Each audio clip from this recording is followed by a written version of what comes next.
اور پھر فرمایا کہ جاؤ اب جا کے جہنم وزٹ کرو. وہ جب وزٹ کر کے آئے تو انہوں نے کہا یا اللہ مجھے نہیں لگتا کہ کوئی بندہ جہنم میں جانے سے بچ سکے گا، کیونکہ اٹریکشن ہی اتنی رکھی ہے تو نے، جہنم کے اندر نہیں، جہنم کے باہر، جس کو پنجابی سے کہنا ہے کڑگا لگیا ہوا ہے شکار کرنے کے لیے. اسی ازمائش کے اوپر تو پھر جنت ہے.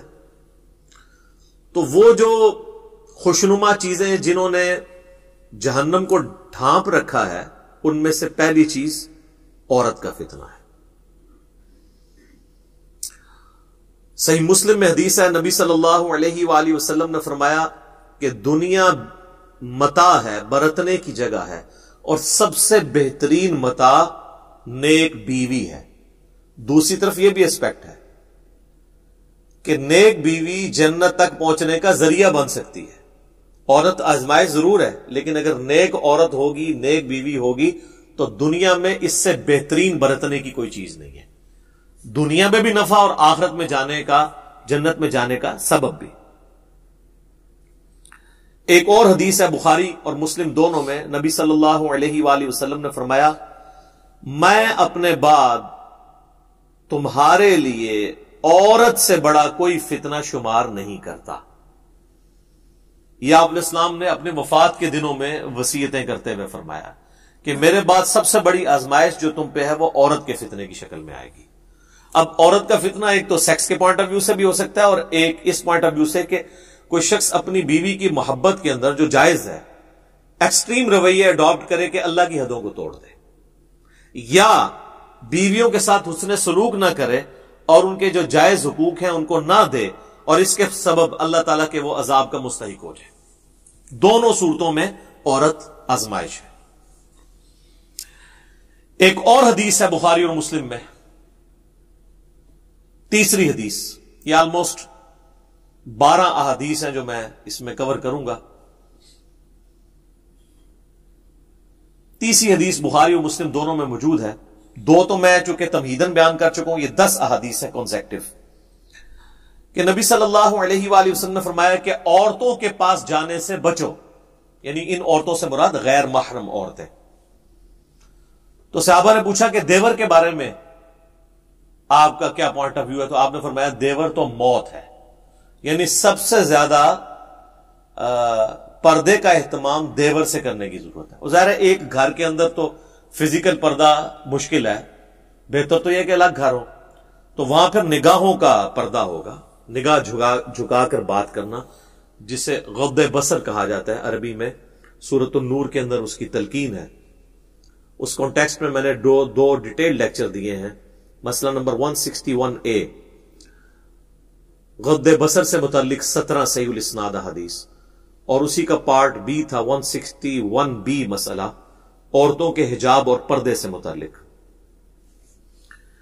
چوتھی حدیث جامعہ ترمذی میں ہے کہ نبی صلی اللہ علیہ وآلہ وسلم نے فرمایا کہ جب کوئی دو مرد و عورت کسی جگہ الگ ہوتے ہیں، اب ظاہر اس سے مراد میاں بیوی نہیں، جو نامحرم رشتہ ہے، تو تیسرا ان میں شیطان ہوتا ہے.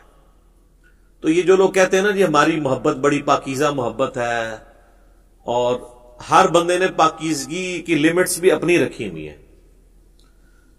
کوئی شخص صرف فون پہ بات کرنے کو پاکیزہ محبت سمجھتا ہے، کوئی ہاتھ لگانے کو پاکیزہ محبت سمجھتا ہے، کوئی ایک سٹیپ اس سے آگے جانے کو پاکیزہ محبت سمجھتا ہے، اور اس سے آگے جانے کو وہ گناہ شمار کرتا ہے. حالانکہ اسلام میں نامحرم مرد و عورت کا کوئی اس اعتبار سے رشتہ نہیں ہے. حتیٰ کہ یہ جو منگیتر والا کانسیپٹ ہے نا، یہ بھی غلط ہے. منگیتر بھی آپس میں نامحرم ہے جب تک کہ نکاح نہ ہو جائے. آفیشل بانڈنگ جو شریعت میں ہے وہ نکاح کا بانڈ ہے.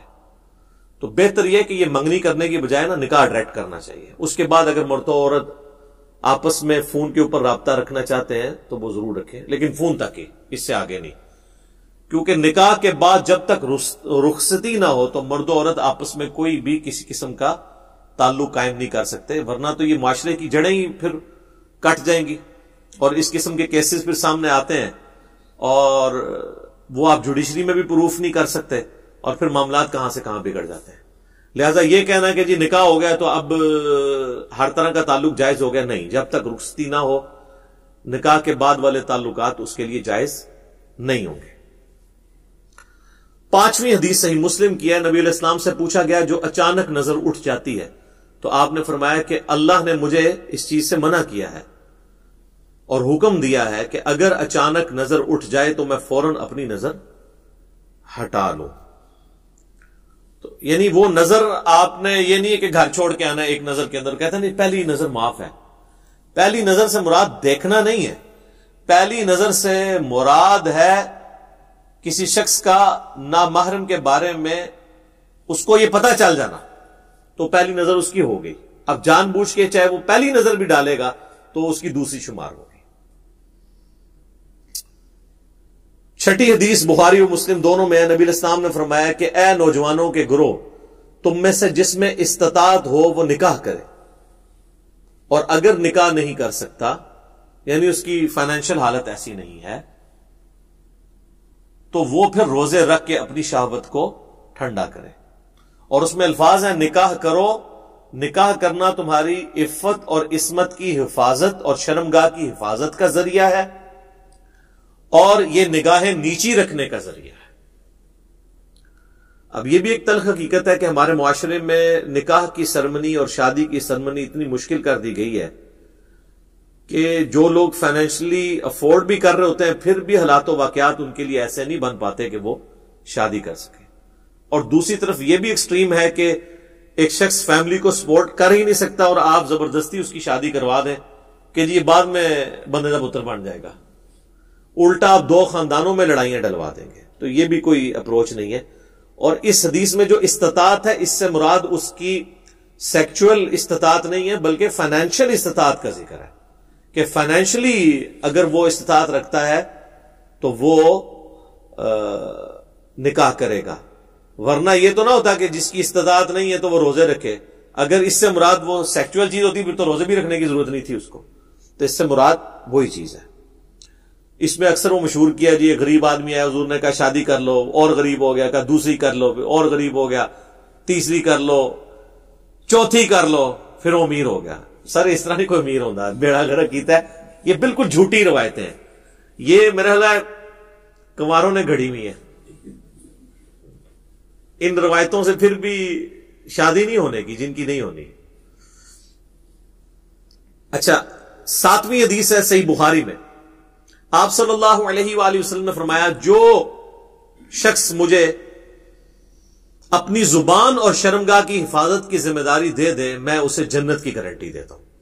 اب یہ 2 چیزیں جو ہے نا یہ بہت کریٹیکل ہیں، زبان اور شرمگاہ کا معاملہ۔ 8ویں حدیث صحیح مسلم میں ہے، نبی صلی اللہ علیہ وآلہ وسلم نے فرمایا یہ دنیا بڑی میٹھی ہے، سرسبز و شاداب ہے، اور اللہ نے دنیا میں تمہیں اپنا خلیفہ بنایا ہے، اب وہ یہ دیکھے گا کہ تم کیسے اعمال کرتے ہو۔ اور پھر آپ علیہ السلام نے فرمایا کہ تم دنیا اور عورت کے فتنے سے بچنا۔ 2 چیزیں فرمائی، دنیا کی محبت، اس کی دولت کی محبت، اور عورت کی۔ یہ کیسی کنکلوڈنگ گفتگو ہے کہ اللہ نے تمہاری آزمائش ان 2 چیزوں میں رکھ دی ہے، عورت اور مال۔ باقی آپ جتنے بھی دیکھیں گے وہ اسی کی کرالریز ہوں گی۔ اچھی گاڑی مال کی کرالری ہے، زیادہ پلاٹس مال کی کرالری ہے۔ تو دنیا کی محبت، اس کے مال کی محبت اور عورت سے بچنا۔ اللہم انی اعوذ بک من فتنۃ النساء، اللہم انی اعوذ بک من فتنۃ الدنیا وعذاب الآخرہ، آمین ثم آمین۔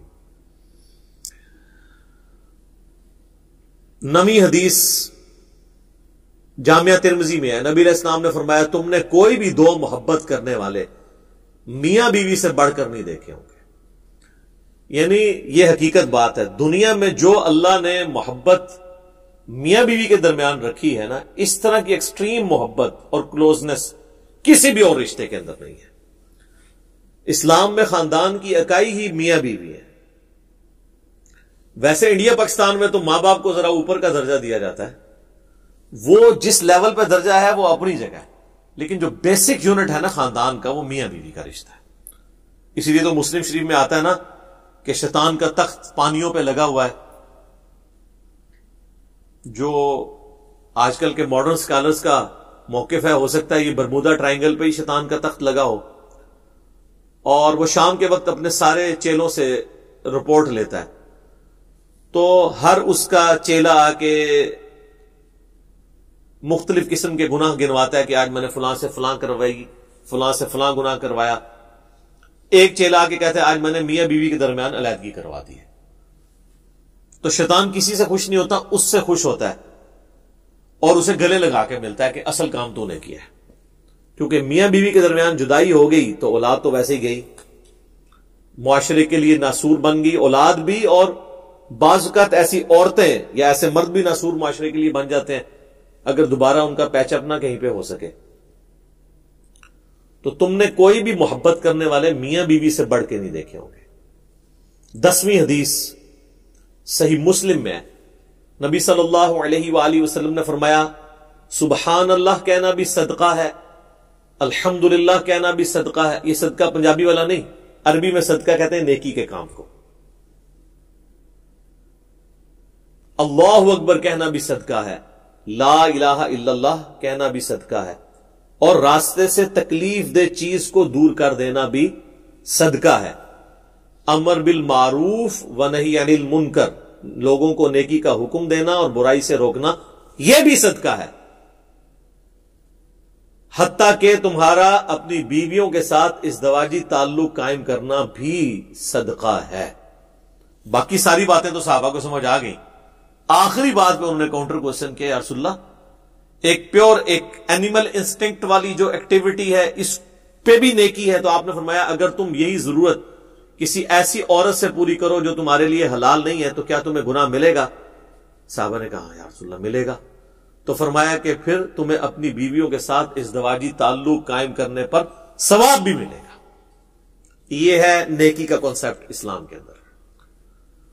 تو یہ میں نے 12 احادیث کور کی ہیں آلموسٹ. اس میں نے کراس ریفرنس میں مزید بھی کر دی، 2 تمہیدن اور 10 جو ہے وہ عورتوں کے فتنے کے پوائنٹ آف ویو سے. ابھی بھی کئی باتیں جو بیان ہو سکتی ہیں لیکن یہ قرآن کلاس اس کی متحمل نہیں کہ میں اسے ڈیٹیل سے بیان کروں. مسئلہ نمبر 161A، نگاہوں کی حفاظت سے متعلق 17 صحیح الاسناد احادیث اور قرآن حکیم کی آیات سورۃ النور کی، اور اسی کا پارٹ بی تھا 161B مسئلہ، وہ عورتوں کے حجاب سے متعلق.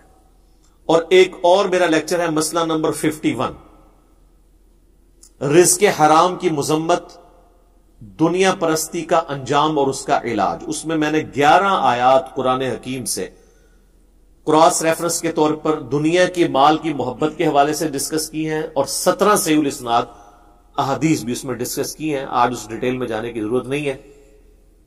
بہرحال چونکہ یہ ایک کریٹیکل ٹاپک تھا اور پوری دنیا میں مانا جاتا ہے. فرائیڈ بھی یہی کہتا ہے کہ دنیا میں سب سے امپورٹنٹ جذبہ جو ہے وہ سیکس کا ہے، باقی ساری چیزیں بعد میں آتی ہیں. اور دیکھیں کسی حد تک قرآن نے اس کی بات سپورٹ کی ہے، یا آپ کہہ لیں کہ اس نے قرآن کی بات کو سپورٹ کیا ہے، ظاہر ہے وہ تو بعد میں آیا ہے.